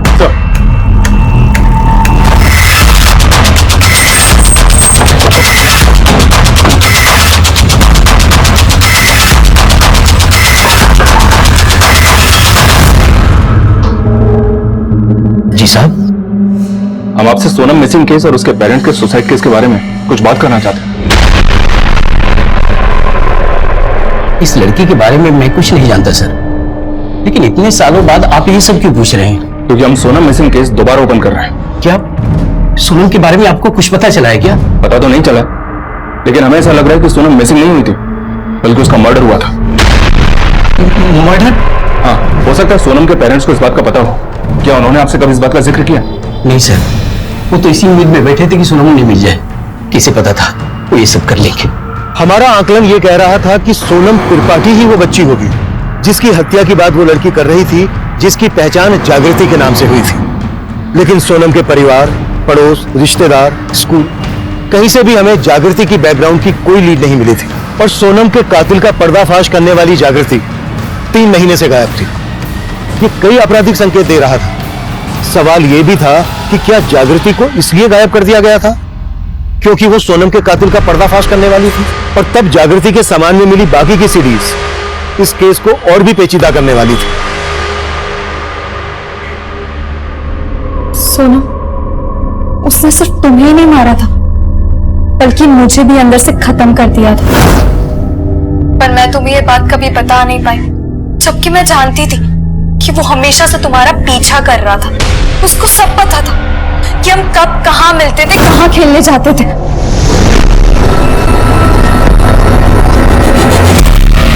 लेकिन उस दिन मैंने तुम्हें वहां अकेला छोड़ दिया।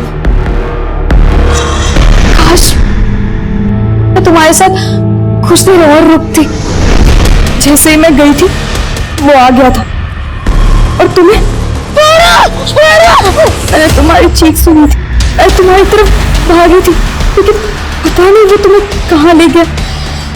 पर मैं तुम्हें ढूंढती रही। फिर मैंने देखा वो तुम्हारा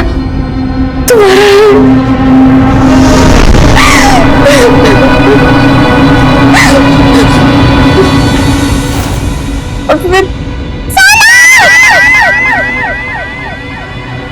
उसके बाद वो मुझे भी मारना चाहता था, लेकिन मैं भागती रही। मैं तुम्हारे लिए कुछ नहीं कर पाई, लेकिन मैं क्या कर सकती थी तब? मैं सहम गई थी। किसी को कुछ नहीं बता पाई, किसी को भी कुछ नहीं बता पाई।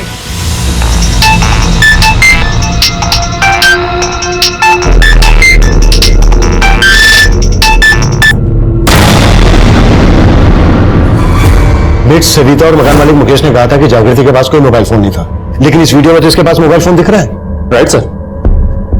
जागृति ने अपने वीडियो में बोला है कि कोई आदमी उनका पीछा करता था और उसने सोनम का रेप और मर्डर किया, जो जागृति ने सब कुछ विटनेस किया। सर मैं गोमती नगर थाने का रिकॉर्ड चेक कर रहा था तो एक बहुत ही स्ट्रेंज बात मेरे सामने आई, और वो ये कि सोनम के मिसिंग होने के बाद से 8 और बच्चियों की मिसिंग रिपोर्ट दर्ज हुई थी वहां पे, और उनके बारे में अभी तक कुछ पता नहीं चला। इसका मतलब पिछले 10 सालों में सोनम सहित गोमती नगर से 9 बच्चे मिसिंग हैं। ये ऐसा तो नहीं है कि हम बहुत बड़े क्राइम की तरफ बढ़ रहे हैं। जागृति ने अपने वीडियो में कहा है कि जो आदमी उनका पीछा करता था उसने सोनम का रेप और मर्डर करके उसे किसी तालाब में फेंक दिया था। पता करो बुधवा गांव गोमती नगर के आसपास जितने भी तालाब हैं पिछले 10 सालों में वहां पर कोई लाश मिली है क्या? Okay sir.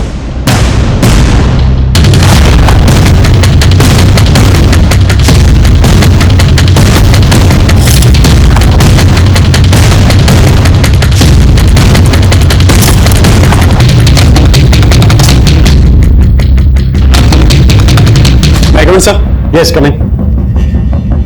सर इसका नाम गौतम है, केएमटी कॉलेज में पढ़ता है। सर जागृति भी केएमटी कॉलेज में ही पढ़ती थी, लेकिन पिछले 3 महीने से कॉलेज नहीं गई। सर एक स्ट्रेंज बात पता चली है, गौतम का सरनेम खन्ना है जबकि जागृति का शर्मा। ये गौतम जागृति का भाई कैसे हो सकता है? सर गौतम तो कॉलेज आ रहा है लेकिन जागृति कॉलेज नहीं आ रही है। सर कॉलेज से जागृति के पेरेंट्स के बारे में पता चला था, मैंने उन्हें फोन भी किया था। हेलो, आप जागृति के फादर बात कर रहे हैं? जी बोल रहा हूँ। आप कौन? जी मैं गाजियाबाद थाने से बात कर रहा हूँ। क्या बता सकते हैं अभी जागृति कहाँ है? सर जागृति तो गाजियाबाद के केएमटी कॉलेज में पढ़ती है। सर जागृति के पेरेंट्स को तो ये मालूम ही नहीं कि वो गाजियाबाद में किराए पे कहाँ रहती है, बल्कि उन्हें तो ये भी पता नहीं है कि वो 3 महीने से गायब है। जागृति के पेरेंट्स कहाँ रहते हैं? सर दिल्ली में। ठीक है, इस गौतम को लेकर आओ और ये 3 सीडी प्ले नहीं हो रही है, 4, 5, 6 इनका डेटा रिकवर करवाओ। सर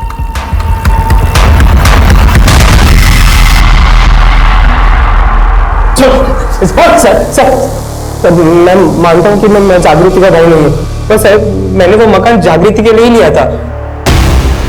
जागृति है कहाँ? सर मुझे नहीं पता जागृति कहाँ पर है। बेटा मालूम तुझे सब है, पहले वो रेड एग्रीमेंट पे तूने अपनी फेक डिटेल्स क्यों दी थी? मैं जागृति की सिर्फ हेल्प करना चाहता था। कैसी हेल्प? सर वो अपने पेरेंट्स के साथ नहीं रहना चाहती थी।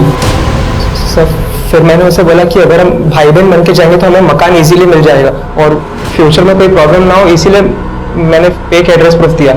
सर मैं सच कह रहा हूँ, मेरी कोई भी इंटेंशन गलत नहीं थी। लेकिन जागृति अपने पेरेंट्स के साथ क्यों नहीं रहना चाहती थी? क्योंकि वो उसके सौतेले माँ बाप थे सर।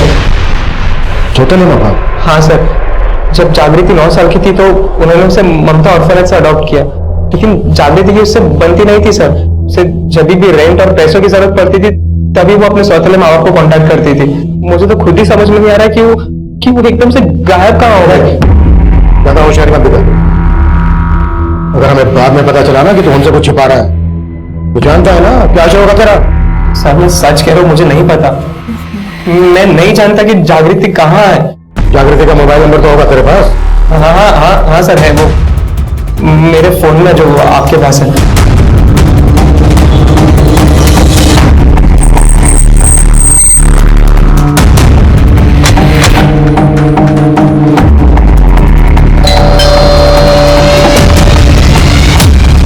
जी हाँ, ममता अनाथ आश्रम से हमने जागृति को गोद लिया था जब वो 9 साल की थी।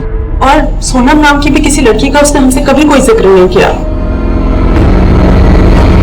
जागृति के कॉल रिकॉर्ड निकलवाओ और चेक करो उसका फोन कब और कहाँ बंद हुआ था। हो सकता है उसके कॉल रिकॉर्ड से हमें कोई क्लू मिल जाए जो सोनम के कातिल से ताल्लुक रखता हो। सर ये सीडी नंबर 4 तो प्ले हो रही है, लेकिन 5 और 6 प्ले नहीं हो रही। 5 और 6 की फुटेज भी रिकवर करवाओ। Okay sir.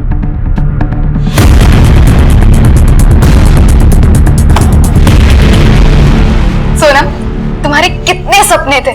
तुम बहुत पढ़ना चाहती थी, तुम यूएसए यूके जैसे बड़े बड़े देशों में घूमना चाहती थी, लेकिन बड़े बड़े देशों का एग्जाम्पल देके तुम सलीम अंकल के बारे में बातें करती थी, जिनकी जॉब दुबई में लगी थी और वो तुम्हें चॉकलेट्स देते थे। उनकी चॉकलेट्स तुम मुझसे शेयर करती थी और कहती थी, पता है आज सलीम अंकल क्या बोले? क्या बोले? उन्होंने बोला कि वो मुझे अपने साथ दुबई लेके जाएंगे। मैं तभी से तुम्हें खोने से डरती थी, लेकिन मुझे क्या पता था पर तुम मुझसे इतनी दूर चली जाओगी।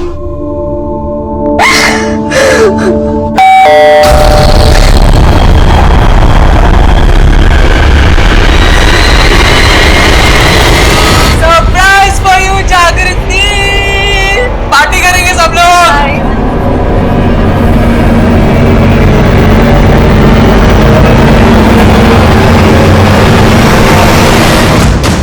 सलीम? हाँ साहब, एक सलीम कुरैशी, उसका परिवार इसी गांव में रहता था। उसका सोनम के घर में भी आना जाना था। सोनम क्या, सलीम सभी बच्चों से बहुत प्यार करता था। ये सलीम कुरैशी और उसका परिवार अब कहाँ है? साहब, वो सलीम की दुबई में नौकरी लग गई थी, तो पहले तो ऐसे साल में आना जाना लगा रहता था, लेकिन कुछ समय बाद वो अपने पूरे परिवार के साथ हमेशा के लिए दुबई चला गया। दुबई चले गए? कब शिफ्ट हुए? सोनम के माँ बाप की मौत के कुछ महीनों बाद। सीडी की इस फुटेज में जागृति की बातों से लगता है कि सोनम का रेप और मर्डर करने वाला आदमी सोनम और जागृति दोनों को जानता था। कहीं वो सलीम कुरैशी तो नहीं है? इसी वजह से वो अपनी फैमिली से दुबई भाग गया हो सकता है सर, लेकिन सोनम के जानने वाले जितने भी लोग हमें मिले उनमें से कोई भी ऐसा नहीं मिला जो जागृति के बारे में जानता हो। जागृति के पेरेंट्स बोल रहे थे कि जागृति अनाथ थी, उन्होंने उसे ममता बाल आश्रम से अडॉप्ट किया था। फिर जागृति सोनम की दोस्त कैसे और कहां बनी होगी?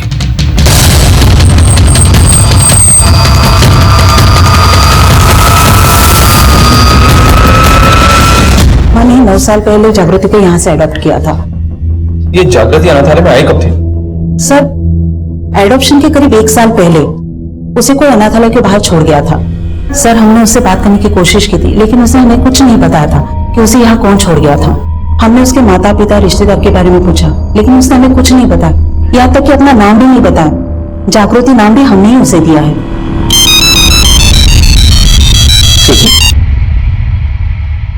Hello, what? मैं भी पहुंचा हूं।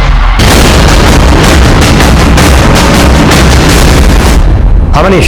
सर, जागृति ने उस रिकॉर्डिंग में कहा था कि सोनम को मार के तालाब में फेंक दिया गया था, लेकिन पिछले 10 साल से तालाब के आसपास कोई बॉडी नहीं मिली थी।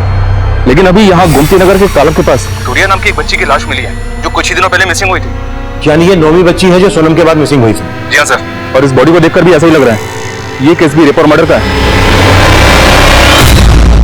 पर अगर इन सभी बच्चियों के केसेस को एक ही क्रिमिनल से जोड़ें तो ये कोई सीरियल किलर भी हो सकता है, जिसने सबसे पहले सोनम को और एक के बाद एक इन बच्चियों को गायब किया। लेकिन लाश धुरिया की ही मिली थी और सोनम का भी रेप और मर्डर हुआ था, ऐसा जागृति इस वीडियो रिकॉर्डिंग में बोल रही है। और वो ये भी बोल रही है कि वो और सोनम उस किलर को जानते थे। जागृति के कॉल रिकॉर्ड्स क्या कहते हैं? सर, जागृति का फोन 3 महीने पहले 5 जून को सीमापुरी में बंद हुआ था। सीमापुरी?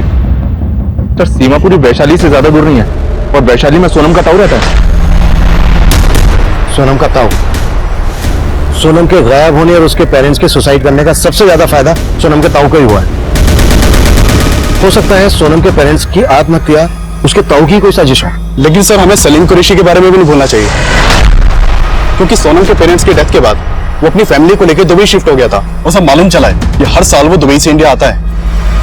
पता करो, जब जब सलीम कुरैशी दुबई से इंडिया आता था उसी दौरान ये बच्चियां गायब हुई हैं क्या? और सोनम के ताऊ की भी कुंडली निकालो।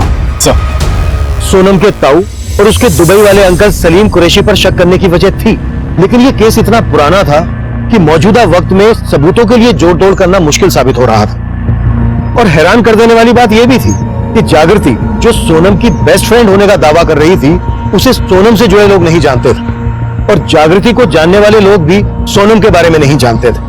सोनम का मिसिंग केस फाइल होने के कुछ वक्त बाद ही जागृति का अनाथालय में जाना शक के बादल और भी घने कर रहा था। हम 3 जगह के डम डेटा पर काम कर रहे थे। एक, जहां पर जागृति का मोबाइल फोन बंद हुआ था, दूसरा जहां पर धुरिया की लाश मिली थी, और तीसरा बुधवा गांव, जहां की सोनम रहने वाली थी। इसी दौरान जागृति के घर से मिली उन 4 सीडीज में से बाकी 2 सीडीज का डेटा रिकवर कर लिया गया। आई एम सॉरी सोनम, कल वो गौतम अचानक से अपने दोस्तों को लेकर आ गया, इसलिए मैं तुमसे आगे बात नहीं कर पाई। मुझे नहीं पता था कि वो अचानक से अपने दोस्तों को लेकर आ जाएगा। कल तो उसने मेरा मूड ही खराब कर दिया। सरप्राइज फॉर यू जागृति, सब पार्टी करेंगे आज। सिर्फ मेरी वजह से तू यहाँ पे रुकी हुई है। अगर मैं तेरी हेल्प नहीं करता ना, पता नहीं तू कहाँ रुकती। तेरी जो भी रोक टोक है ना, यहाँ पे नहीं चलेगी, समझी? देख यार, ये चल अभी मजे करते, चल आजा। मैं गौतम को मना नहीं कर पाई। मुझे तो उससे और भी नफरत हो गई है। मैंने उसे देखते हुए देखा। मैंने गौतम से क्या हर लड़के से दूरी बना ली थी, लेकिन रोहित सर वो थोड़े डिफरेंट है। रोहित सर? मुझे लगता है रोहित सर मुझसे, लेकिन वो कह नहीं पाते, पर मैं भी उन्हें बहुत पसंद करती हूँ।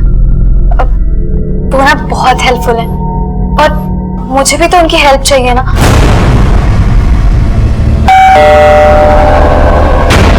लगता है वो आ गया सोनम। मैं ना तुम्हें अपडेट करती रहूंगी, ठीक है? बाय।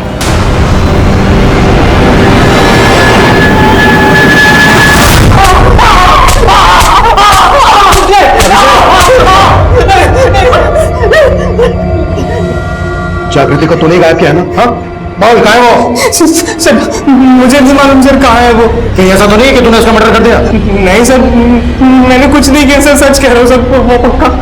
जागृति ने तुझे देखते हुए पकड़ा था, है ना?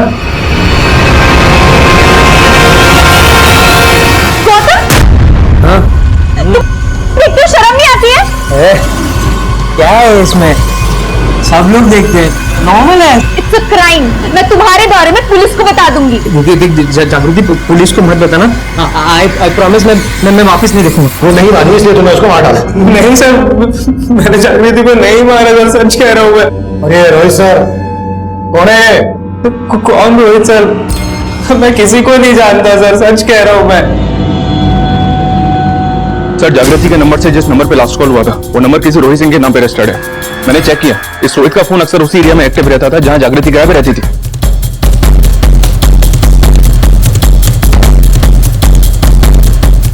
हाँ सर, जागृति मेरी फ्रेंड है। तो अभी कहाँ है वो? सर मुझे नहीं पता, हम दोनों की काफी समय से मुलाकात नहीं हुई। हमें पता चला है कि तू भी उसी ऑर्फनेज में था जहां पे जागृति थी, और अडॉप्शन के 9 साल बाद अचानक से जागृति की जिंदगी में कैसे आ गया तू?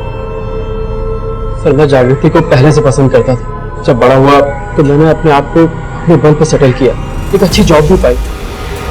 तो मैंने सोचा कि मैं जागृति से दोबारा मिलता हूँ। सर मैंने पता लगा लिया था कि वो KMT कॉलेज में पढ़ाई कर रही है। और एक दिन जागृति क्या हुआ? और फिर हम दोनों अक्सर मिलने लगे और इस बार पहले से भी ज्यादा अच्छे दोस्त बन गए। और सर 6 महीने पहले उसने मुझे अपनी जिंदगी का एक बहुत बड़ा राज बताया। उसने मुझसे कहा कि उसके पेरेंट्स उसके घर के बारे में उसे पता था, वो जानती थी उसके असली माँ बाप कौन है। लेकिन हमें पता चला है कि जागृति तुझसे कोई मदद चाहती थी, उसने लास्ट कॉल में तुझे ही किया था। हाय जागृति। रोहित सर, जागृति तुम रो क्यों रही हो? अब आप मुझे भूल जाइए। अरे जागृति उससे बहुत प्यार करता था और मैंने उसकी इस बात की रिस्पेक्ट की। सर ये बात मैं आज तक नहीं समझ पाया कि उस दिन उसने मुझसे ऐसा क्यों कहा था। सर जागृति का फोन सीमापुरी में जिस दिन बंद हुआ था उस दिन वो एक औरत के साथ अमित होटल के पास एक CCTV में कैप्चर हुई थी। ये देखिए।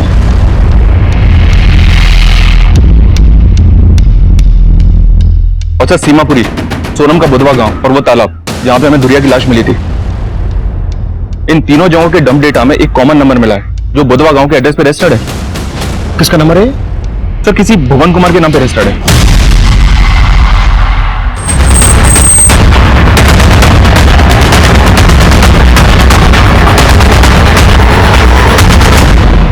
भुवन तुम्हारा पति है और उस दिन वो उस अमित रेस्टोरेंट के पास था जहां पर तुम जागृति से मिली थी। हाँ मिली थी, पूरे 10 साल बाद। उस दिन मैं उसे आखिरी बार मिली थी।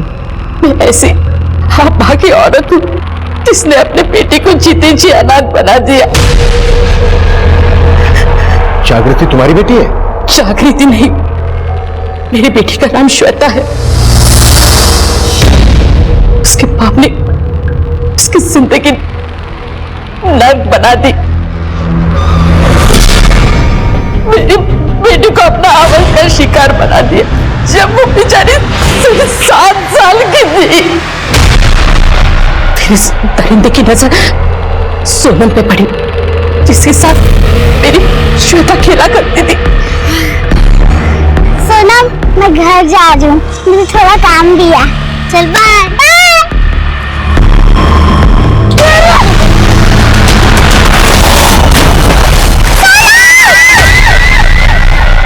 वो दौड़ती हुई मेरे पास आई और उसने मुझे सब कुछ बता दिया।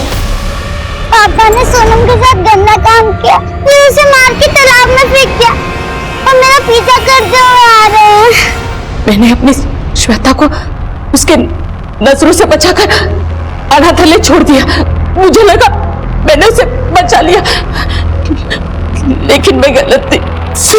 3 महीने पहले अचानक से उसने मुझे फोन किया।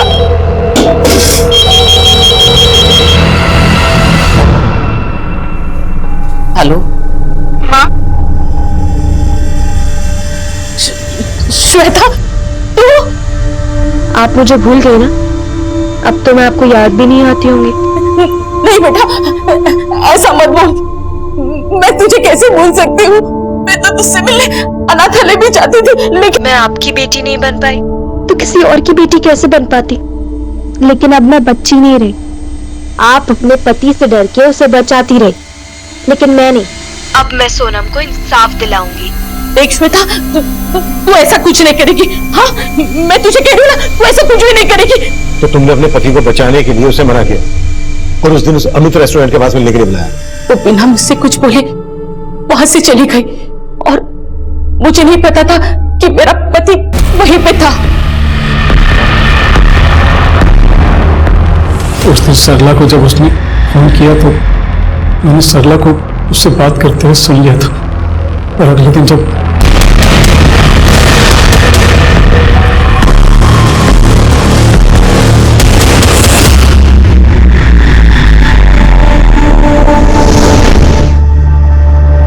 श्वेता, खुद को बचाने के लिए मैं श्वेता को मारने ही वाला था, मुझसे पहले उसने थी।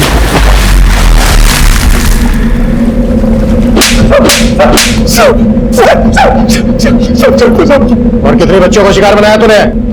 श्वेता उर्फ जागृति का पिता भुवन ही वो सीरियल रेपिस्ट और किलर था जो पिछले कई सालों से कई बच्चियों को अपना शिकार बना रहा था। लेकिन उसका ये अपराध हर रोज उसी के घर में श्वेता उर्फ जागृति की मां को दस्तक दे रहा था।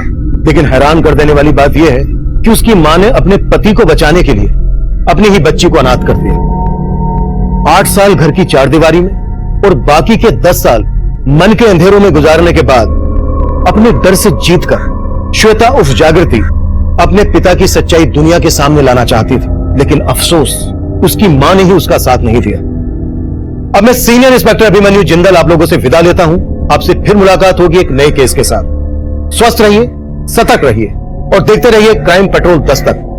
मकसद बताना नहीं, बचाना है। इस तरह के और भी एपिसोड देखने के लिए हमारे चैनल को सब्सक्राइब करें और बेल आइकन दबाना ना भूलें।